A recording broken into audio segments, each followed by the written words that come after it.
Kia ora koutou, na mihi nui kia koutou, no mai haere mai, piki mai. Tēnā koe Bruce, tēnā koe Kevin. Thank you all for inviting me here to speak, and of course, as Bruce said, I first met him through the Biological Heritage National Science Challenge, and I'm inspired and awed by his work and his commitment to te ao Māori and to developing Māori capability in science. So thank you for inviting us, and we love coming up north where it's much warmer than where we are. Both Amanda and I are North Island Māori who happen to be residing down south, so it's always nice to get back up to home. So my name is Melanie Mark-Shadbolt. I am of Ngāti Parau, Ngāti Kahungunu, Te Atiawa, Te Arawa and Ngāti Raukawa descent, so like I said, I am North Island Māori. I have lived in Canterbury for a very, very long time. My father is ex-army, so I was born in Waikato, and when he went to the Middle East to work in the Sultan's Special Forces, he dragged us back down to Christchurch so that mum could be by her whānau. So my mum's Irish-Scottish, so Irish Catholic, so Irish Catholic Māori makes a really nice combination. And so I've been in Christchurch for a very long time, and as Bruce said, I work at the Bioprotection Research Centre alongside Amanda Black, my colleague, and I manage the Māori theme there, or the Māori Bioprotection Unit and its program. But before that, I worked for Te Runanga o Ngaitahu, initially in communications, but then I moved into the education team where I was 2IC for Ngaitahu's education subsidiary, Te Tapawai o Rehua. So that's a bit about me. I'm fortunate enough that Amanda's in the country for once, so given that Amanda is the real lead behind the Māori Biosecurity Network, I thought I'd drag her along, and she'll, you want to introduce yourself and then you'll add when you can. Yeah, so I've just decided to join Melanie because Hamilton's nice and Christchurch. Today like this. So Amanda Black, I'm originally from Whakatane. I'm from Tūhoe, Whakatane, Whanau descent. Yeah, I went to Otago to first study science, and then I moved around the country, taking various jobs in consultancy, so that was boring. So I came back to research, and I think we left Lincoln University since. So my actual training is in chemistry. My PhD is in soil chemistry, but somehow or another I've been shoehorned into biosecurity. And also my whole journey around science has been to increase the participation of Māori in science. It was at Otago and Canterbury. So yeah, I'll fit into Melanie's talk where appropriate. Kia ora. So what we're going to talk about briefly today is we're going to introduce you to our team, then set a bit of the biosecurity context around how we got to establishing this Māori, or how we proposed to establish this National Māori Biosecurity Network.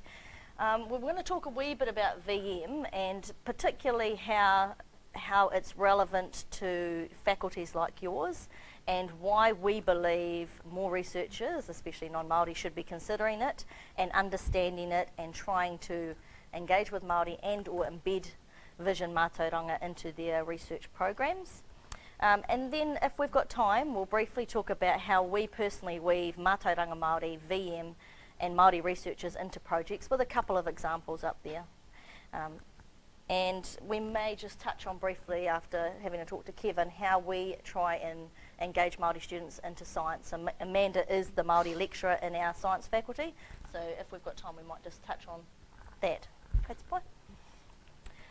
So this is the research team for the Biosecurity Network. It's not the whole research team we have. Amanda, obviously. Nick Waipara, who many people know. Nick is originally born in Rangiora, so I found out today.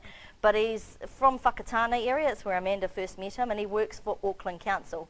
Nick, I think, is probably a Māori researcher who's worked for the most CRIs around, all 7 of them. Phil Wilcox has just moved from Scions to the University of Otago, and of course myself. But I wanted to mention that our wider team includes Phil Liver from Landcare, Simon Lambert from Lincoln University as well, Jamie Ataria from Lincoln University, Sean Ogilvie, who is with Cawthron and is an independent consultant, Kieran Arthur, who's a Ngāpui researcher based out at Plant and Food, Auckland. We have 3 Māori master's students and a Pacific Island master's students and a handful of other Māori researchers who feed in when they can and when required.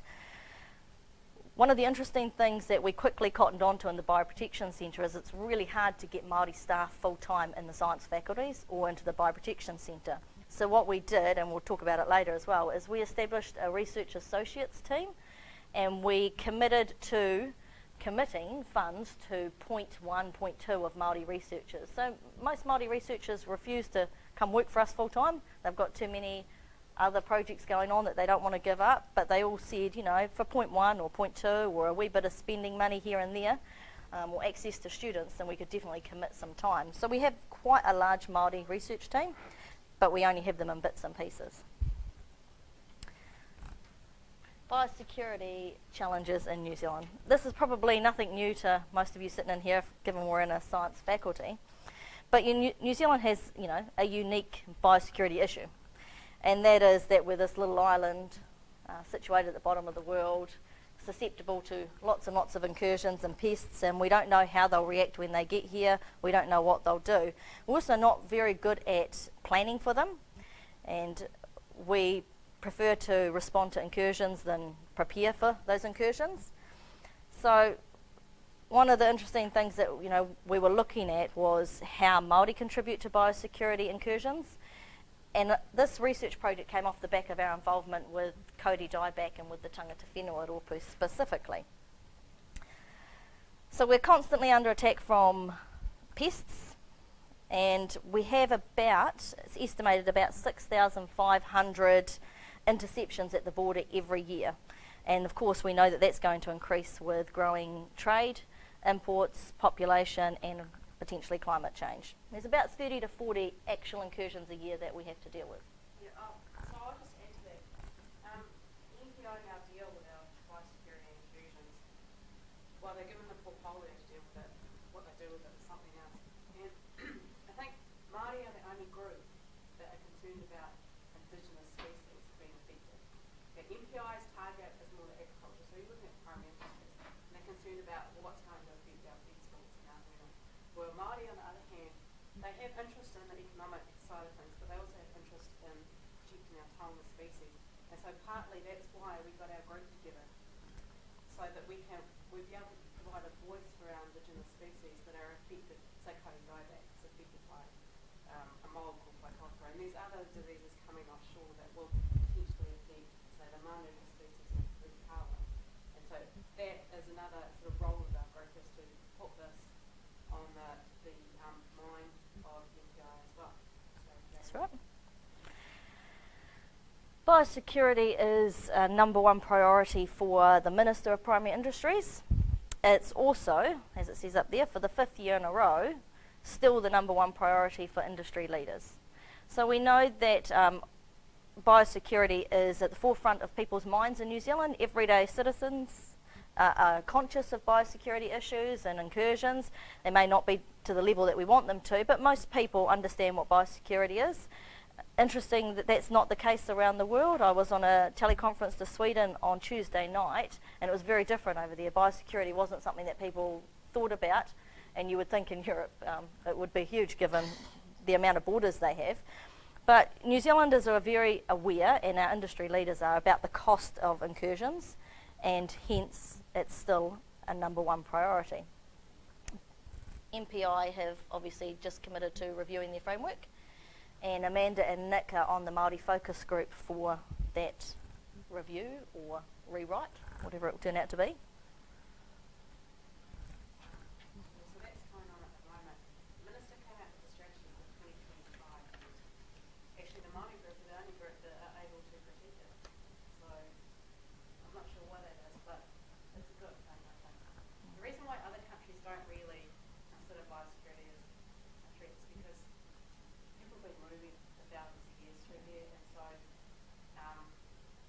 and in those countries, colder countries, you can't really establish plants like we get invasive species here. So that's part of the reason why New Zealand used to be at the forefront of biosecurity. It's fallen way behind, and that's why NPI sort of wants to bring it up. And also our increasing trade with China. That's right. Key incursion points, not much to say here, except for that we'll note, and the next slide will reiterate it, that most of our key incursion points are ports that are surrounded by urban environments. for example, Auckland. And Auckland is an interesting case study for us. It'll be where we do a lot of our Māori biosecurity network, but it's also where the Scions project that I may get time to talk about later is based. Because when you have incursions in urban areas, obviously you have all these other social factors that you have to consider. And those are how the public perceive what you're doing in terms of your response.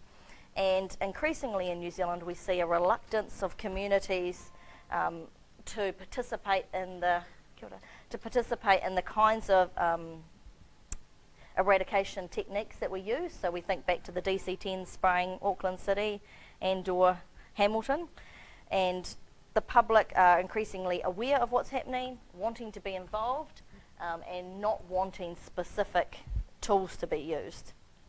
Auckland, of course, is our largest city, it's our most diverse, and the work in Grey Lynn around the fruit fly is of interest to us. Nick Waipara, one of our team members, was highly involved in it, but of course that area of Auckland, or South Auckland, is low socioeconomic, predominantly Māori and Pacific Island, and so we need to understand whether that hinders incursions or whether that could actually be of help to responding.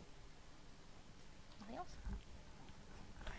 Some examples of urban incursions, and of course there are other incursions as well, and you can read those. The interesting is that, of course, painted apple moth, which was lauded as very successful, also brought the most controversy because a whole city was being sprayed from a big plane. Asian gypsy moth, of course, was one moth, but they sprayed a whole city again. So those two incursions or eradications particularly have shaped the way the public in New Zealand perceive our responses, and it's also shaped the way that Māori will respond in the future. Of course, we've got other incursions that you'll all know about, like pitch canker fungus, which is Scion's favourite one, PSA and kiwi fruit, which Amanda's doing a bit of work on. All of them we know are costing, or potentially will cost New Zealand huge amounts of money. PSA, I think they estimate will cost us about 885 million over 15 years. So there's a real need for us to look at new tools and new ways of managing our incursions, and what I'm particularly interested in as a social scientist is how we can get our communities engaged in that, how we can empower our communities to help, and specifically Māori. Do you want to add anything, Amanda? So where I come from, and I think one of the driving mechanisms why we decided that this is good for farming is we had a lot of people come to us like, well, what do Māori think? What do Māori think of biosecurity? It's like, well, we're not sure. We could tell you what some Māori scientists would think, but what we really want to hear from is the kaitiaki. Those people as practitioners on the ground, they're going into our forests and looking at changes. They have an eye for it. We want to know what they think and what their issues are and some of their solutions. So this is what our network intends to get together, these practitioners, not policymakers or researchers, but practitioners, so that we can feed their ideas into something like the Biosecurity 2025 strategy.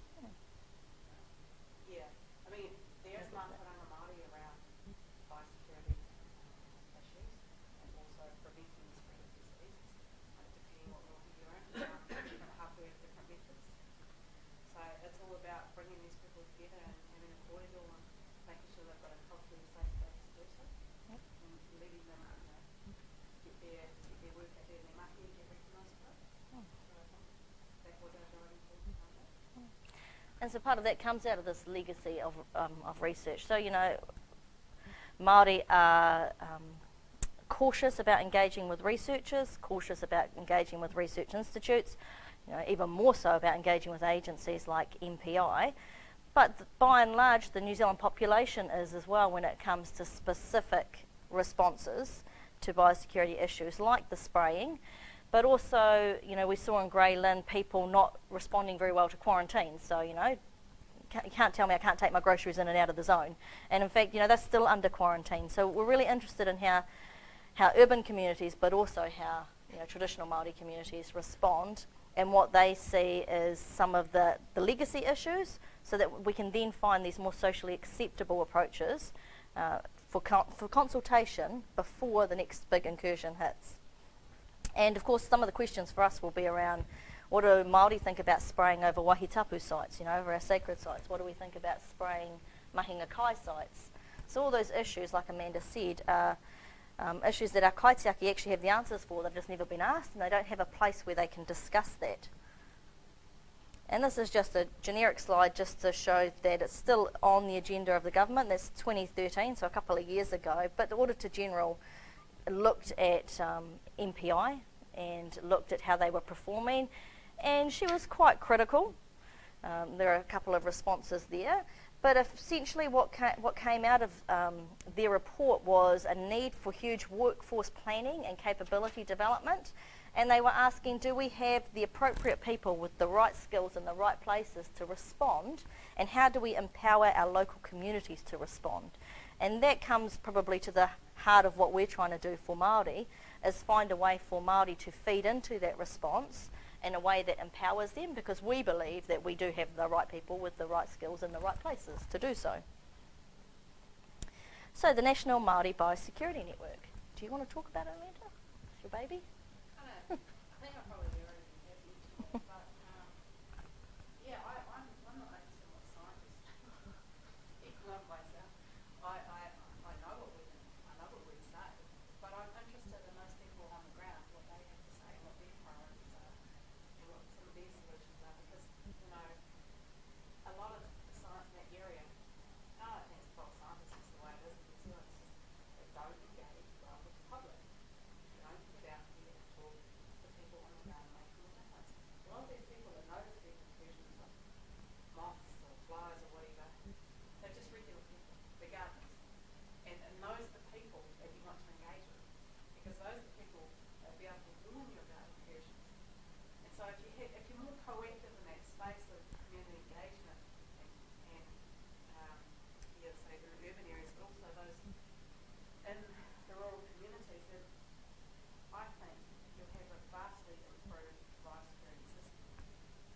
And I think particularly around some of the solutions that you have for these incursions as well, I think we need to incorporate these as well as other methods, but certainly in some cases I would prefer that we use some of the more traditional methods rather than going in and spraying. We need to look at a range of solutions rather than go, right, get a pesticide. Not that I'm anti-pesticide, but there are other solutions, and I think we need to start exploring some of the other ways. I mean, that is, in a nutshell, what we want to get out of the biosecurity. And you can see our purpose up there. And we'll make these slides available later if anyone wants them. And one of the key things for us in the Biosecurity Network is, as well as everything Amanda said, is how do our kaitiaki mobilise themselves to respond. So one of the interesting comments that came out of the Auditor General's report was that, and this comes out of Nick Waipara from Auckland Council as well, is that are the contractors MPI using the best contractors out there? Do they give us best value for money? Are they doing what we expect them to do? Are they sharing information? Et cetera, and there are some concerns around that. And the Auditor General acknowledged that maybe we could be getting better value for money. So for the Māori Biosecurity Network, it might be, and we're not saying it is, but it might be about how do we mobilise so that Māori can be some of those contractors that go out and respond to incursions. The purpose, again, continued. We can see up there is about bringing together Māori. And we had this discussion with B3, if you're familiar with Better Border Biosecurity, the group, the other day, where they asked us if they could be a partner. We'd also had MPI at our door asking to be part of it, Ministry of Environment, and Te Mea, anyone you can think of has been to visit. And we keep reiterating that this network is for Māori, and it's developed by Māori, for Māori, and when we're ready we may engage government agencies. But right now what we want to hear is what do our Māori communities think about biosecurity, what are their priorities, and how do we discuss it in an environment that's safe for us. And we're not really interested in how we can help the government initially, and we're not really interested in how the government can get access to our people and our knowledge. So we keep reiterating, and we will always reiterate, that this is a Māori network for Māori, developed by Māori. Did you want to add anything?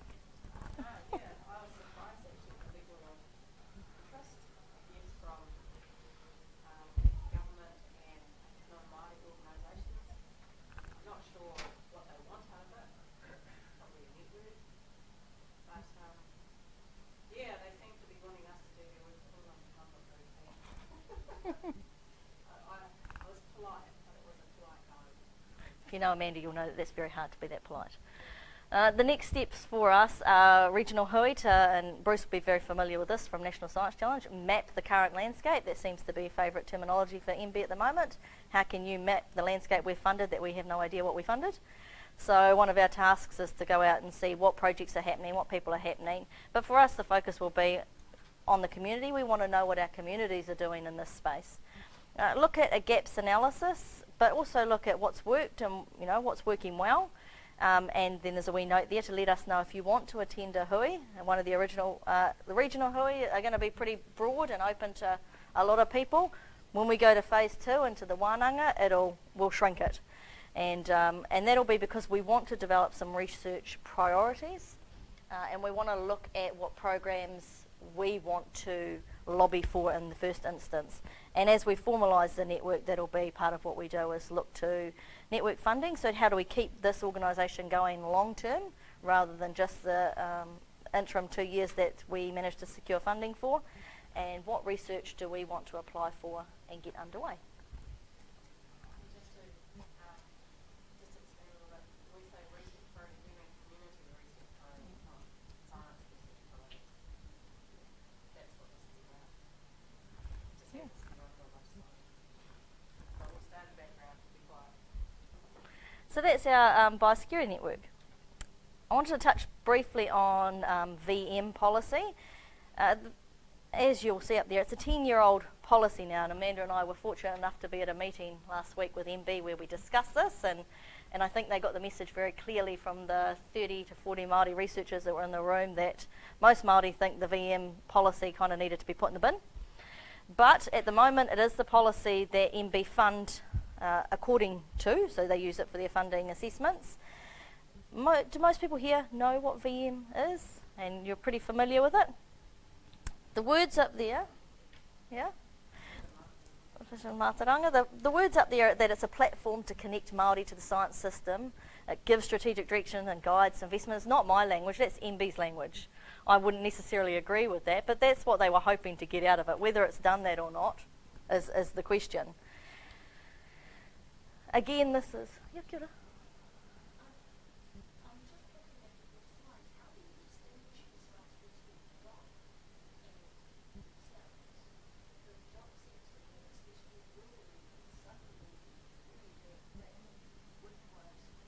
Yeah.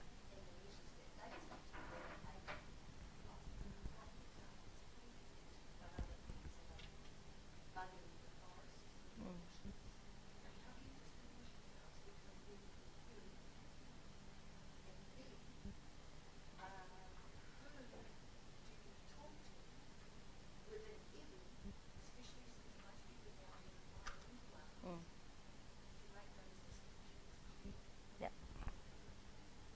Do you want to start? We don't have anything to do with it. We don't want to. It's easy to go. It depends where you go, in the Regency. Some people are alright with dot, they've got a relationship with iwi, and others really not. I guess it depends. Yeah. Yeah, I guess it's one of the ingredients that I saw. Yeah. Yeah. There's a lot of mistrust between government agencies and us, for good reason. We don't plan on inviting DOC or any government agencies to the hui. It's a closed shop, so it's invitees only. When we've been asked by NPR if they can tag on or not. We don't want people thinking. Yeah. Not with your agency hat on.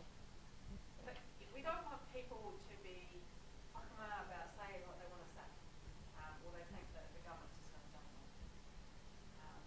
So I guess we're just independent of them.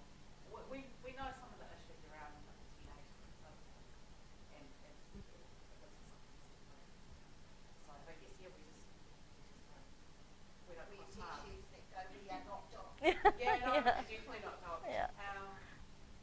Kiwi question. Well, if there's some good dog workers, I think, on the Party Diabetic program, I think that's the liaison people have got there, and some of them have done that. Yeah. The other question was, sorry, so you're doing my brain. What was the iwi, question? the iwi inclusion. Yeah. Yeah. Oh, right. So With the- on our Māori focus group, there are already iwi mandated people that would be excellent contacts for the hui, and we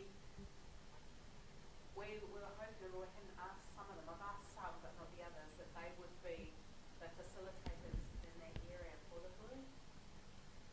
So, yeah. Yeah, That's right. definitely. So they'll have buy-in, because it would be rude of us to come in and have independent facilitators or ourselves to run it. To be honest, I want the people in the area to run it, and I just sit in the background. We just don't take on. I don't plan on sort of like putting an agenda out. I just want those people in the area to run it, and then feedback to us, and we'll just be in the background. Yeah. That's fine. Is that right? Yeah. Others? Kia ora.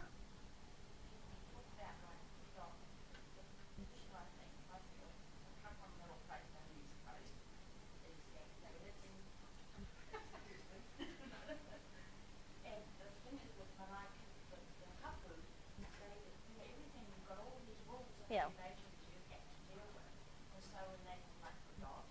Yeah. Yeah, but with your area, it's another avenue, I think, Yeah. to, you're saying before the community form up, even though we come over this by diversity, that I think is important. But it's, and what I'm wanting to know is how I could get information if you have, say you have someone saying, well, down the coast, someone's linking with this, We'll catch up afterwards, eh? yeah. Yeah. Because the people in the focus group, we didn't have one specifically from the East Coast. East Cape. Oh, East Cape. Cape. Whanakane. Ryan Kīngitanga was invited, but he didn't do that. Oh, I think he retired a long time ago. Yeah. But yeah, see us after. Yeah. Because of the kind of, And that's a really good point that, we're trying to keep it independent. I mean, our institution would love to hold it. Our institution jumped on the bandwagon and said, great, good job, little girls, give us the money and let's share it. And we've had people knocking on the door offering to fund it, but we've held them all at bay and said, no, don't fund it, because we actually don't want to lose that independence. So, when we take off our research and institute hat and put on our Māori hat, we know that its strength lies in being independent from those organisations. The other issue we have with MPI and DOC is that they've both had their budgets cut quite substantially, and so there's stuff that they probably can't do either. So it's really important for us that we find a way of mobilising ourselves and then feeding into them, and maybe we can help change some of their systems and some of the ways they behave. so we are doing it probably on a shoestring budget, but it doesn't come with caveats. So we're not, beholden to anyone. But we'll give you an eye. So again, I just wanted to chuck this up there to remind you, and like most of you said, you're familiar with Vision Mātauranga, and this is obviously its 4 themes. Again, these words come from MB, from our hui, where Amanda, not me, I won't admit to stole a document that told us what healthy VM looked like, and this was also there. So this was what they try and tell us what, if you have got a research project that does some of these things, then that's considered healthy Vision Mātauranga, and you'll potentially get funding. What we see is no consistency from what I've seen in terms of my time in science research management, is no consistency in how VM is applied. So some projects get really good kudos for having lots and lots of VM in it, and when you get your report back, you'll find out, like some of the projects we'll talk about later, that you got funded because of how good your VM stuff was. But then other projects get through with a one line saying doesn't apply to us. So it just doesn't seem to be consistent. I guess the only the light I see at the end of the tunnel is a bit of mobility in the Māori research space, where Māori researchers are starting to hammer MB now and say, we want consistency or we're going to revolt. Do you want to add? Oh, it's more VM. No. Yeah. I just don't like it. Yeah. It's a constructive government. I think Charles wrote it. He's the author of it, was he? I mean, it was probably good at its time and it applied to the health sector, the way it's written. But what the government had done is they've just put it across all research. And so it's just squeaky grandhole. Yeah. And it's not for Māori, it's actually just another, to tick another hole. All it's for. I don't like that. I think it needs to go. Yeah. So, that said, we're not saying you shouldn't include mātauranga Māori or Māori researchers in your research or your funding applications. What we think you should do is be mindful that mātauranga Māori is very different to vision mātauranga, and that you can include Māori researchers without having to alter what you want to do in your projects, too significantly.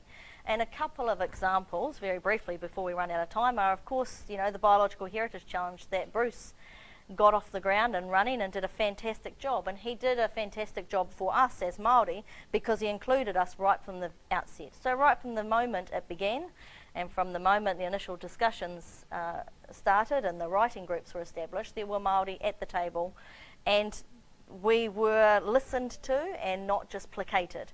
And you can see that the structure that we developed for the Biological Heritage Challenge supports Māori at all levels, and so the numbers are, 1 in 6 governors is a Māori rep. We're working at the moment to try and increase that, and we've got a working group with the governance group and our kāhui Māori on how we can go for a partnership model, so hopefully one day we might get to a 3-6 or more. The Science Leadership Group, 5 out of the 11 members on the Science Leadership Group are Māori. The advisory group, the kāhui, is one of 3 advisory groups. Challenge partners at the moment include Te Runanga o Ngaitahu, although Waikato Tainui had initially put their name on the list, but I don't think it made it through to our actual application. But there are other Māori challenge partners who are coming on board. And because we were fearful that if we did the complete integrated model of Māori research, we may lose all Māori research, we've gone for 3 standalone VM projects. But every project, every research project, there are 10 of, has to have a VM component to get funded. So right through the structure, mātauranga Māori, VM specifically, the policy, are reiterated, and everyone has to consider it, think about it, and they have to work with a kaihautū to see how they can integrate Māori knowledge or Māori researchers or Māori students into their project. Amanda's a kaihautū, so you may want to add on. So without being here all day telling you about the ins and outs of the issues we've had in the last 2 years on this, it's been a fight, it's a struggle to get some people to realise that to incorporate Māori is not a broader discipline either. Just to talk to some Māoris, you've got to do more than that. So we've had mixed results. You need both. You need standalone Māori projects, and then you need some integration. I think for it to be effective. That's what you want to add? The Bioprotection Research Centre. So I've been there since 2008, and Amanda probably about the same, not long after, was one of the models that we looked to when we developed the Biological Heritage National Science Challenge. And again, for me, it's about structure. So how do we ensure that Māori are represented at every level of the institution or the organisation, so that we have a voice and so that we can make sure that our concerns are heard and that we've always got someone at the table lobbying for us? Because at the end of the day, the fastest way to exclude us is to not have us at the table, especially when money's being discussed. If there's no resourcing for Māori, then nothing's going to happen. So the Bioprotection Research Centre, when it began in 2003, was quite innovative in that it developed a standalone Māori research theme. And I think I've taken note here, a letter to the editor of the Christchurch Press. Christchurch is quite redneck, but at the time said, "A new Pandora's box has been opened, allowing Māori interests to hinder legitimate scientific research and technical progress." So at the time it was really controversial. How dare a serious research institute like what we called at the time National Centre for Advanced Biological Technologies dedicate resources and a whole research theme to Māori. There's no such thing as Māori bioprotection. There's no such thing as, whatever we were trying to research. They basically, dismissed it. But at the end of the day, it had no resourcing, so it didn't go anywhere. So while it was lovely on paper and it, you know, attracted commentary in the paper, it actually didn't do anything for years because there was no money in there. There was no genuine commitment to Māori. And so over the last couple of years, we've restructured the centre so that Māori do have representation at all levels, and so that we do have significant funding to develop. And as you'll see there, we have Māori champions, which are the same as Kaihotu in the National Science Challenge, and their role is to drive Māori research in that particular theme, but to work with the non-Māori researchers in that theme to get them up to speed as well, to support them so that they can engage with Māori and so that they can think about what we need when they're developing their research projects. Do we think it's a perfect model? No. Is there enough money for Māori in the Bioprotection Centre? Still no.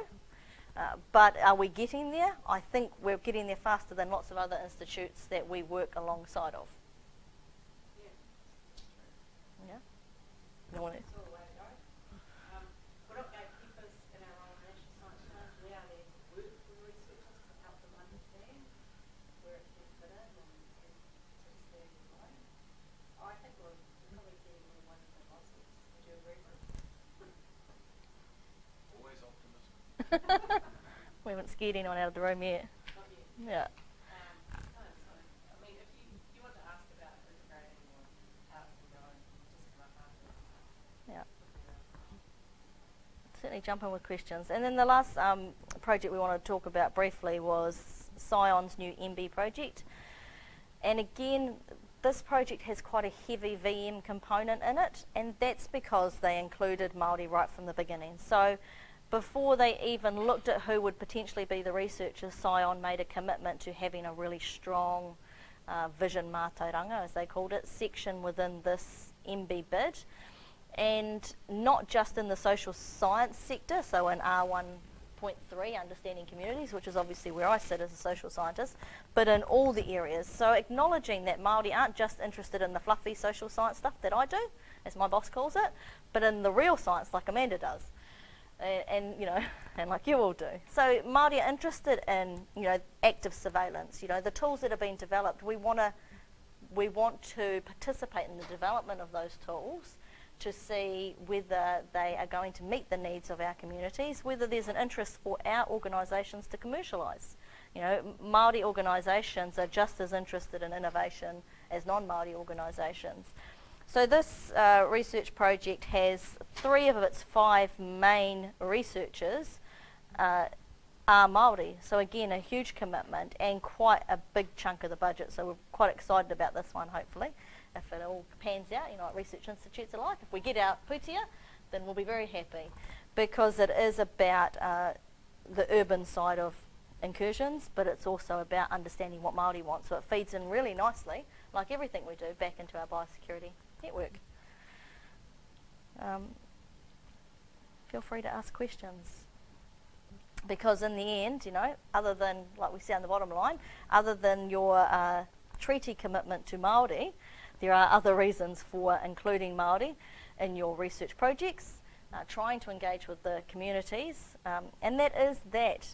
You know, I'm a member of the Māori Council, so we don't have any money, unlike iwi, but when I worked for iwi, I was constantly knocking on people's doors saying, you know, I work for Ngaitahu, we've got, you know, a lot of money, you should be engaging with us. And so iwi are growing, and they are, as our whaia at the back said, they are increasingly interested in conservation, resource management. You know, our tuaraupakis are interested in energy and the like. So we need to be mindful of that when we develop our science projects. But also we have a growing interest, as Kevin was telling us, in Māori studying science and Māori going into tertiary education. And as we see up there, Māori entering tertiary education at twice the rate of Pākehā. And especially in Christchurch, we see that because most people can get a job on a rebuild somewhere. But we see increasingly large amounts of Māori choosing to not enter the rebuild and to go to university instead. So there are many reasons why you should engage with Māori. There are many ways of doing it. And I just don't know if Amanda wanted to touch on some of the ways we do it at Lincoln or as a lecturer. It's part of it. We're in the South Island and probably in the last bastion of Redneck society in South Canterbury, North Canterbury. And so we have our Māori and Science Day. Well, we haven't had it in a couple of years. We had a couple of years back and then we just got overloaded. But anyway, we used to get them all from the regional schools and they come along with have little labs that they could engage with extracting DNA from strawberries, and most of the time it's just getting them familiar with being in a lab in a university environment, and they seem to enjoy themselves. And I've got to say that I prefer the more rowdy schools than the more posh schools. Most of the time you have a lot of blown up bloods. This, I'm a freak, this. Yeah. So, yeah, I do enjoy it. I do enjoy engaging with high school kids, I think, trying to get them into, well, anything really. anything that keeps them in school and opens up opportunities for education. Yeah, that's one way to do it. We're doing pretty successful. And so the only other thing I'd add is that at Lincoln we've been fortunate enough to have a Māori major approved for our Bachelor of Science, and that hopefully kicks off next year.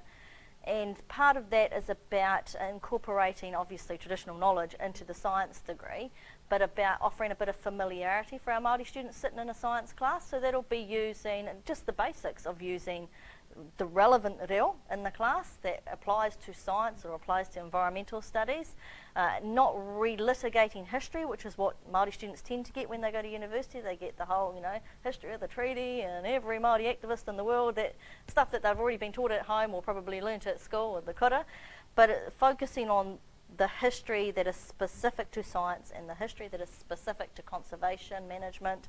And to me, for us in life science is a big deal because we only have a very small Māori department at Lincoln, and so we're hoping that that will not only attract Māori students, but for us we have a huge amount of international students. It will create a bit more of awareness of engaging with Indigenous people around the world, and of course the benefits of that and how that can increase your project viability as well, what we would say, but its reach as well, its community reach.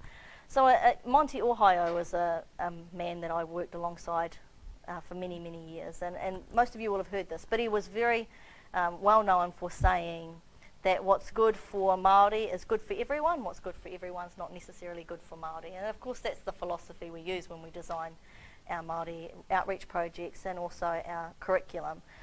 We almost are using our own people, and next year it will be my son hopefully, or the year after, and in the labs and the classes, as a bit of guinea pigs. So we know that if we can engage them, then we can probably engage the masses. But Māori students are fussy, so if we can't engage them, then we're going to bore everyone probably. So, any questions while we're standing here?